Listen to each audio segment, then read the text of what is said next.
Welcome to the Forgettable Reads podcast, a no-nonsense sleepcast for the rest of us. No creepy whispering, no bad spell music, no sleepy monotone. Just sincere reads of boring, bland material for all your verbal white noise needs. And now your host, Lauren Good.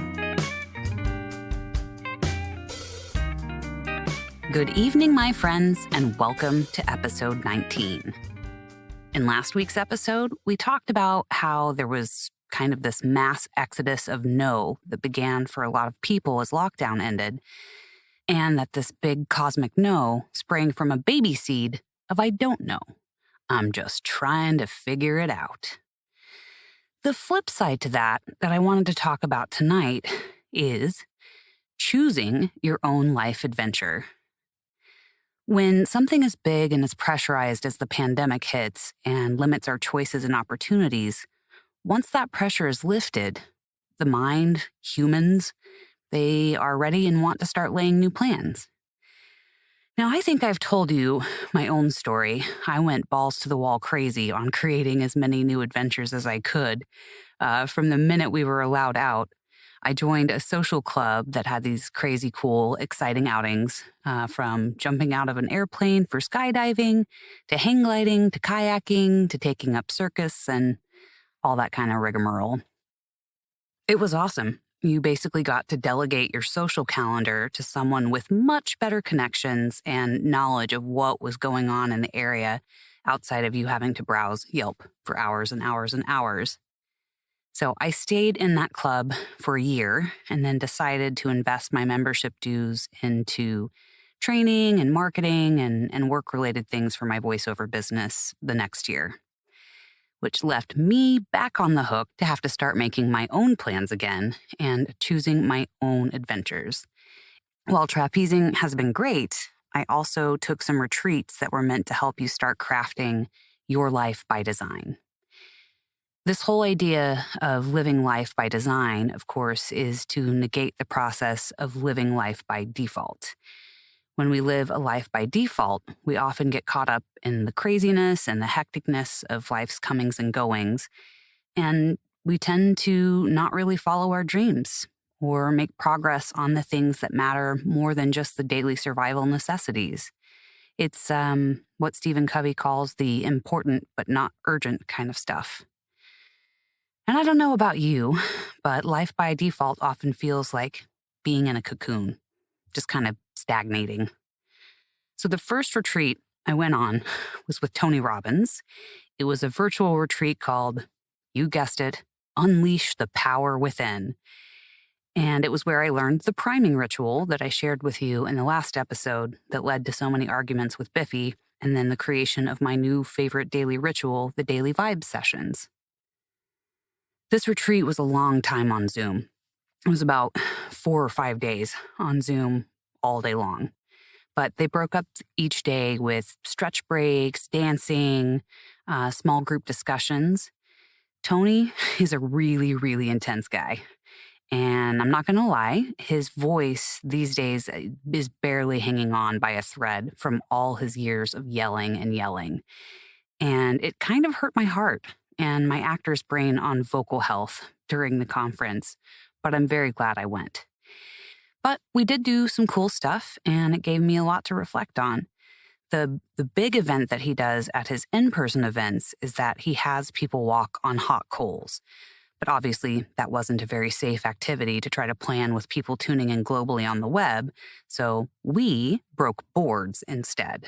He literally sent us boards in the mail, along with our virtual retreat packet, and we took our black Tony Robbins labeled Sharpies and wrote down all the limiting beliefs we had about ourselves and our lives.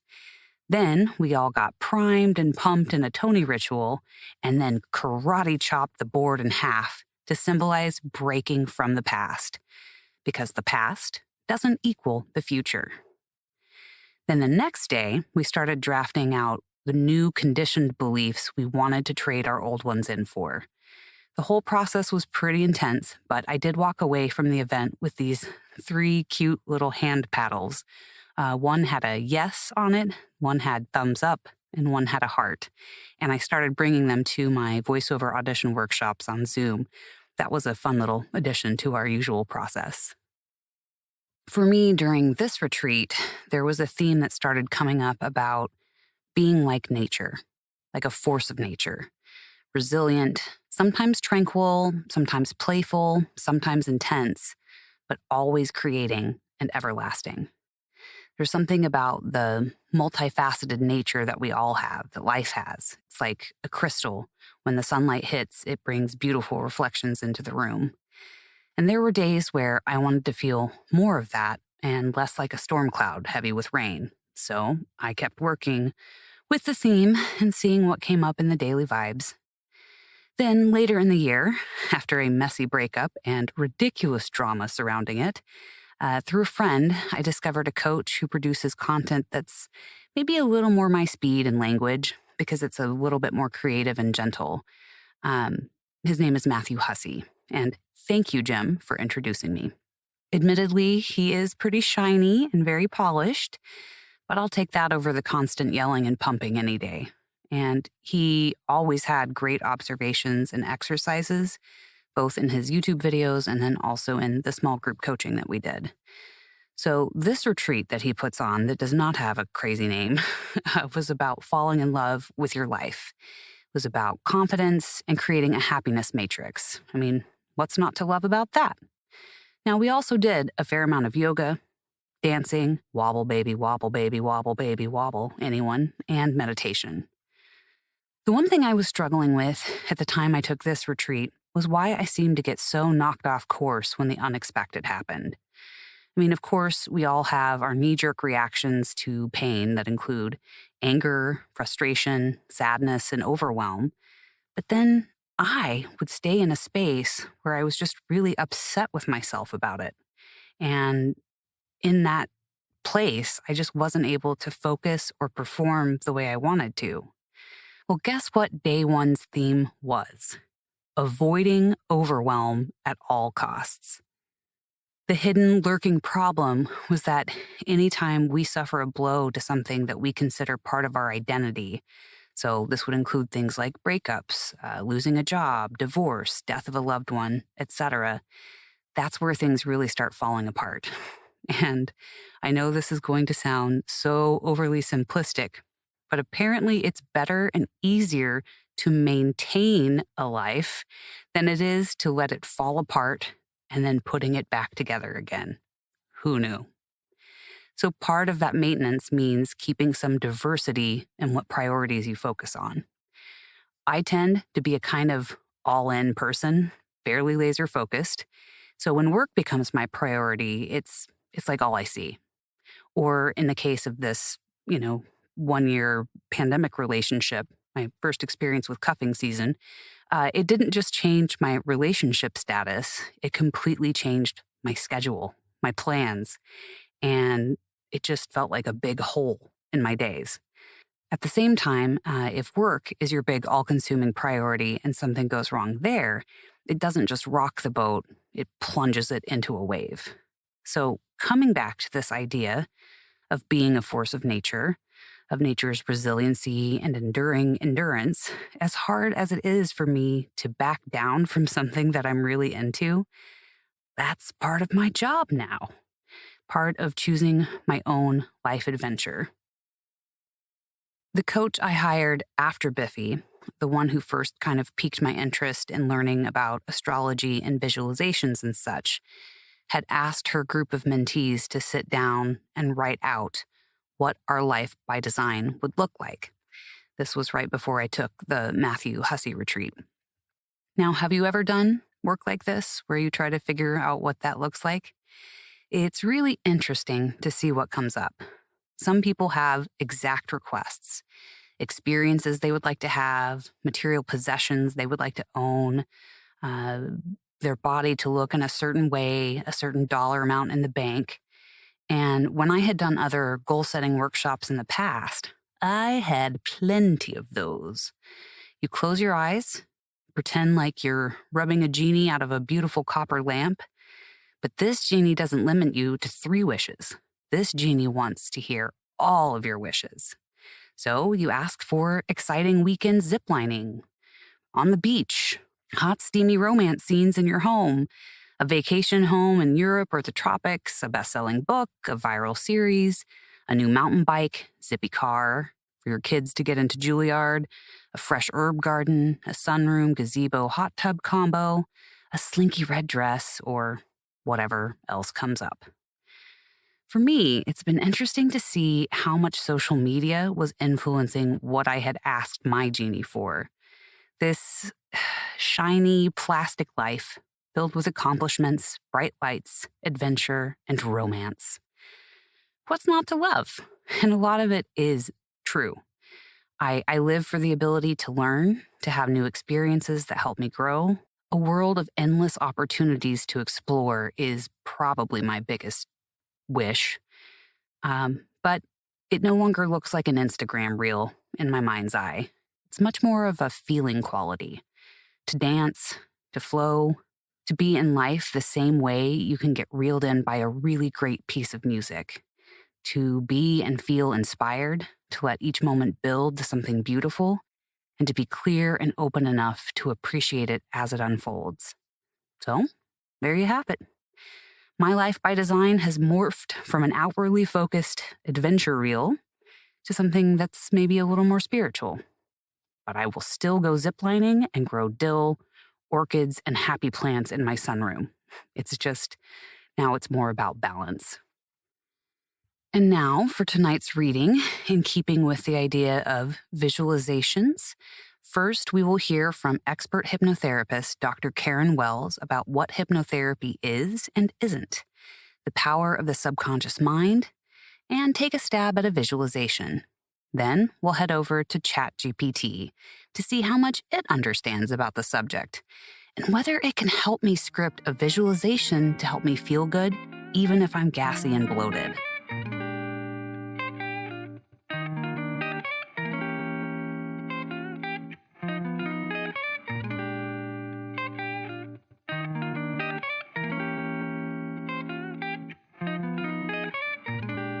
The KEW Manual 2017, Dr. Karen E. Wells.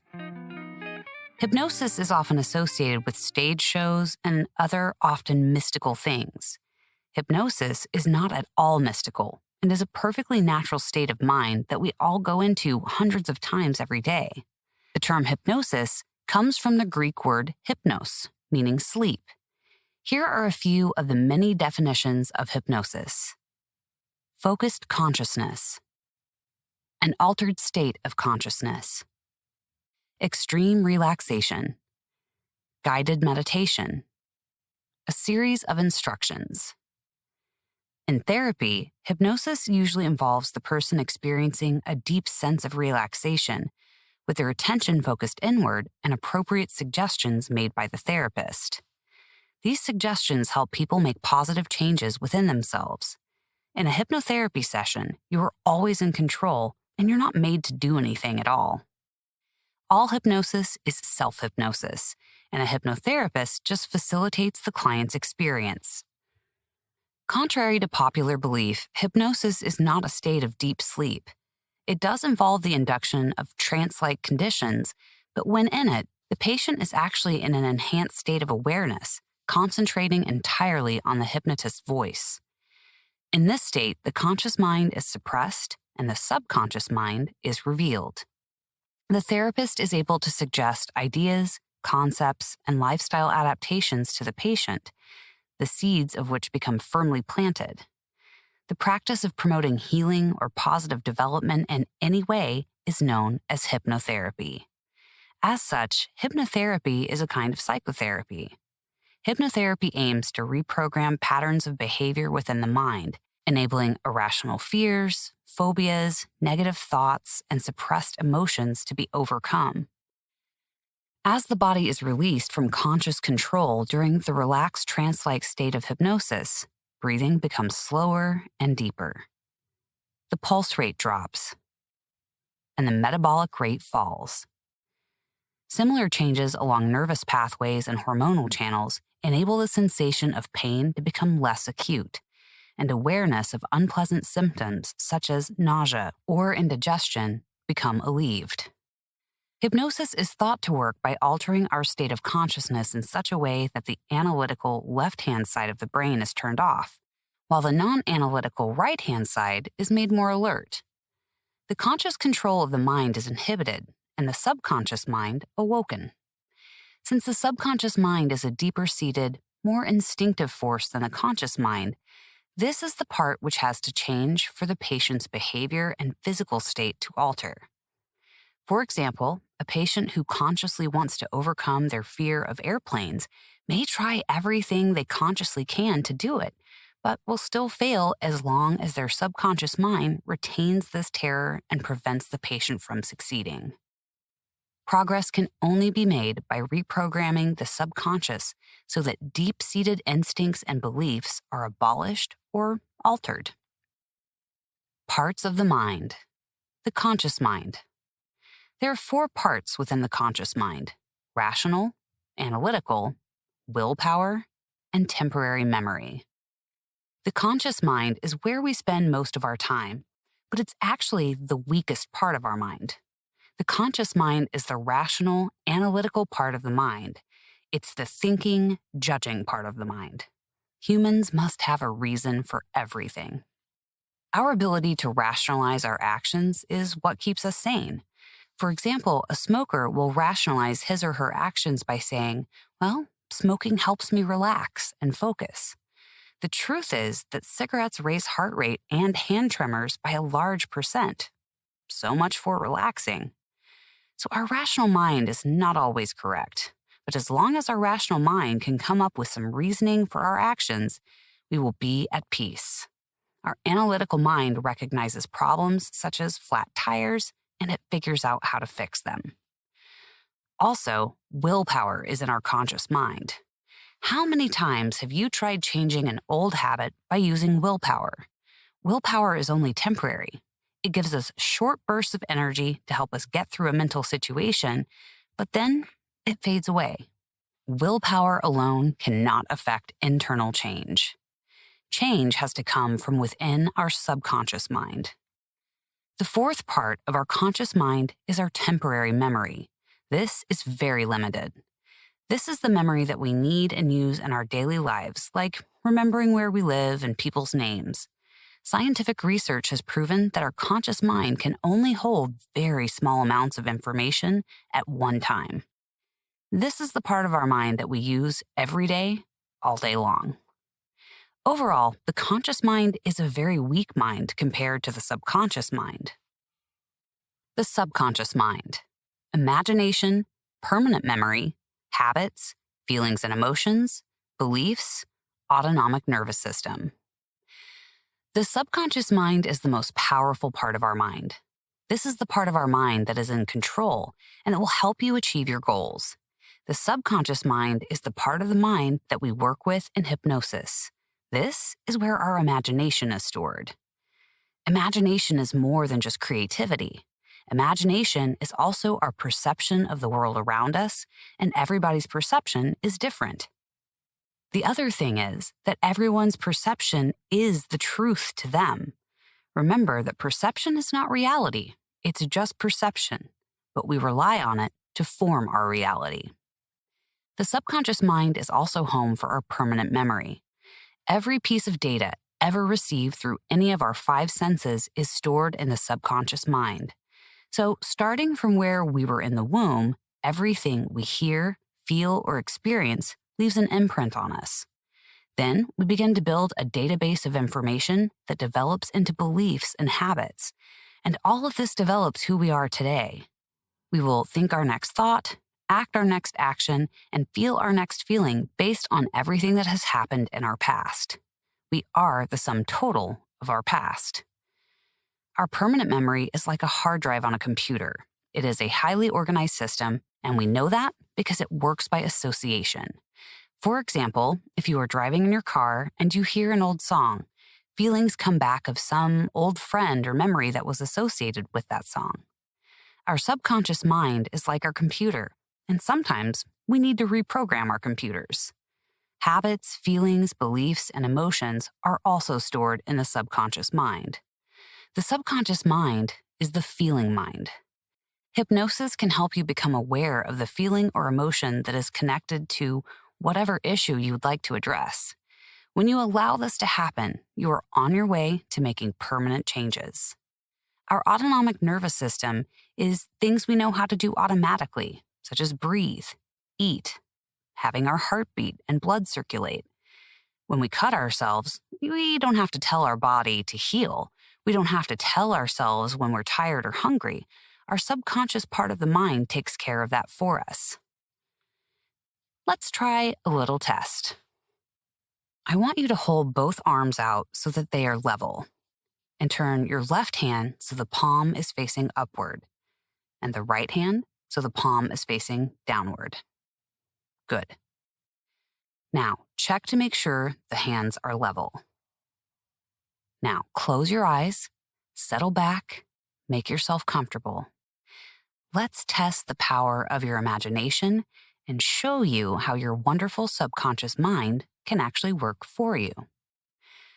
I want you to imagine now that I'm placing on your left hand a very heavy book.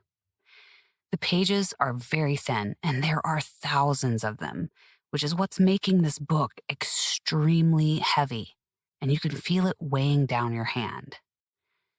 Your left hand is feeling so heavy under the strain of holding that book. But wait, I'm going to place another book on top of the book in your left hand. This book is a dictionary with a shiny cover, and it's just as thick and just as heavy as the first one. And your hand, it's getting really tired now. It's really, really tired. Your hand is heavy. So heavy, it just starts to sink down, down, and down. Your hand is getting heavier and heavier holding on to these books. It's going down, and you're feeling tired. Every moment holding the books, your left hand is feeling tired. But I'm going to place one more book, and this time, your hand will just go all the way down to rest. Feeling those books weighing down another heavy volume on top, so your hand simply rests down. Good. Now I want you to imagine that I'm tying a piece of string around your right hand, and that the other end of the string is attached to a beautiful, brightly colored helium balloon. This balloon is shiny. It's metallic on one side, and it's completely full because it's filled with helium. Helium is lighter than air.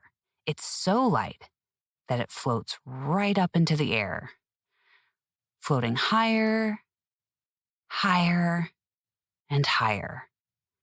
As it goes up, you can feel your hand lifting, rising, following the balloon through the string attached to your right hand.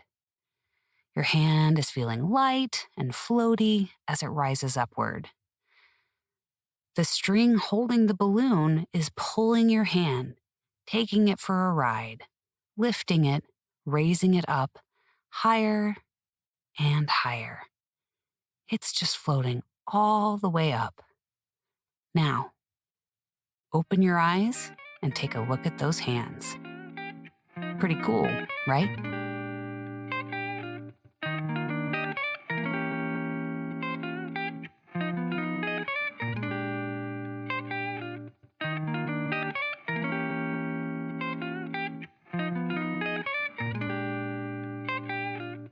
All right, ChatGPT, if I may still call you Chaz, are you familiar with the flow of self-hypnosis scripts?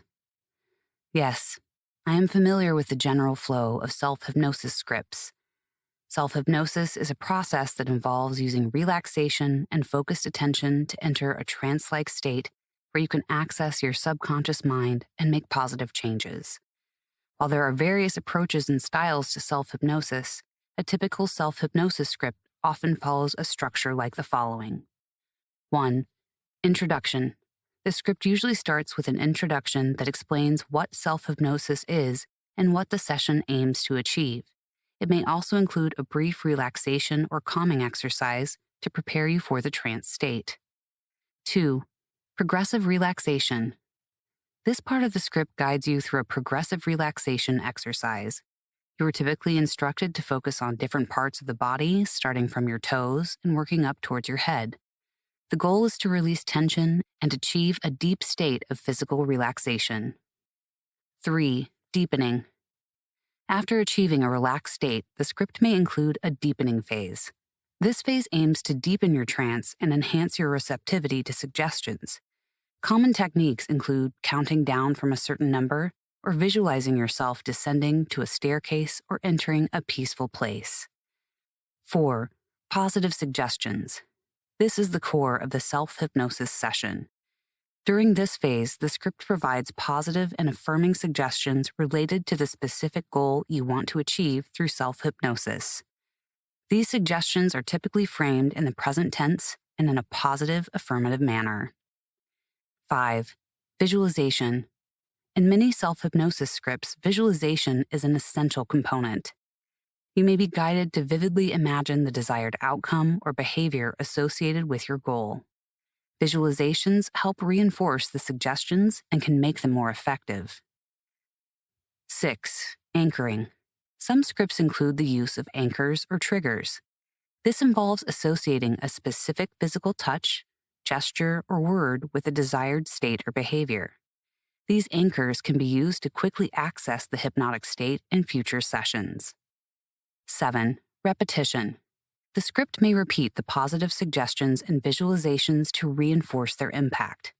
Repetition helps embed the suggestions into your subconscious mind. 8. Return to full awareness.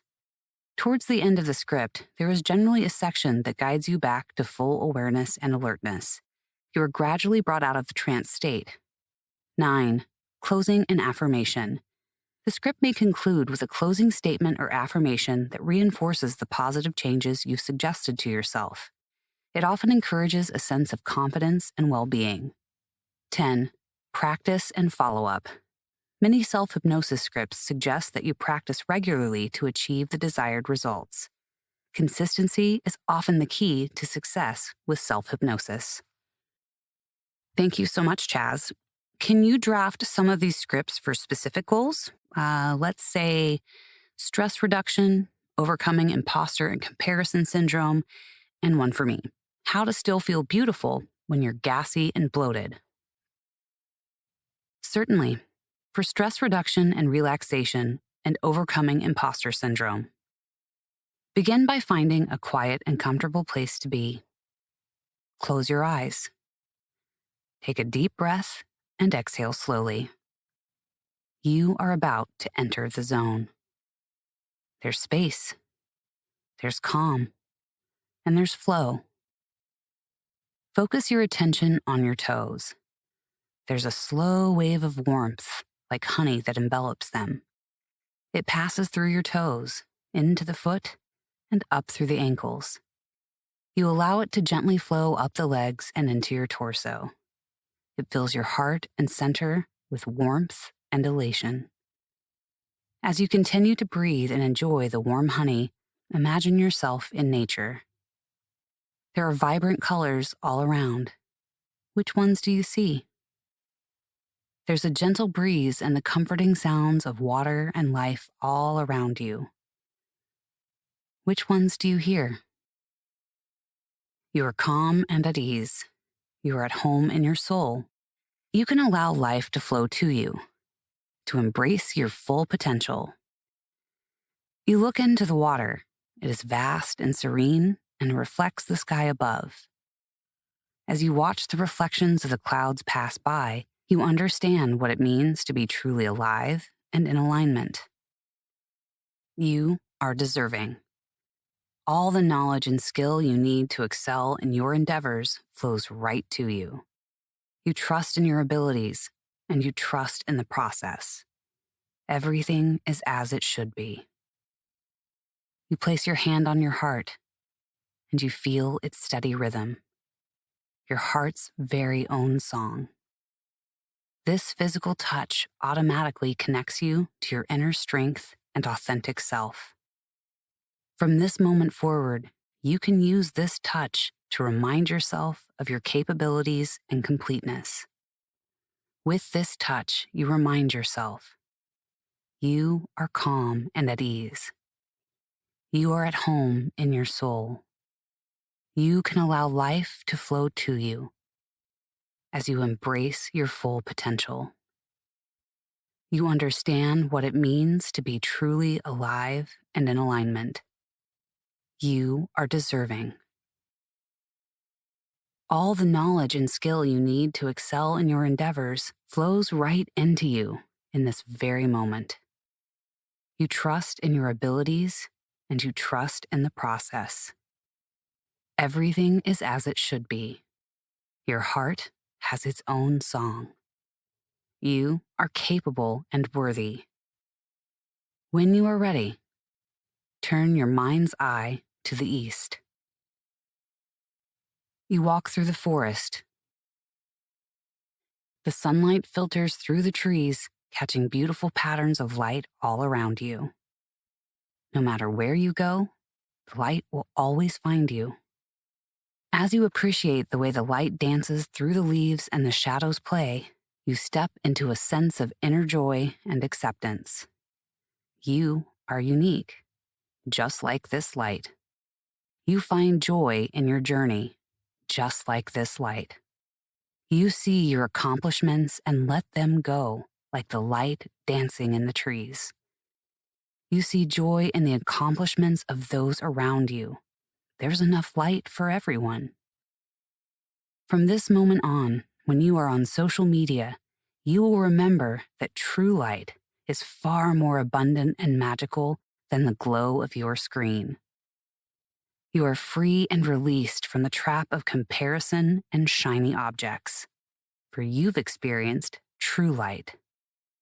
That true, real, and nourishing light will find you in every moment you seek it. Know that feeling in your heart. Now let's turn your mind's eye to the north.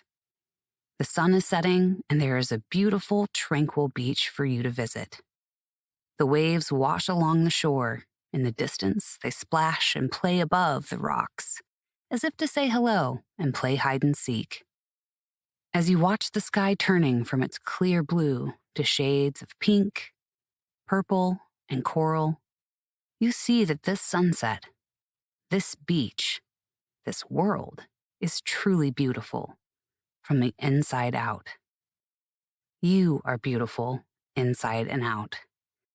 Just like the sunset and the waves, you embrace your own radiance, your body's own nature, and you allow yourself to be so much more than just a body.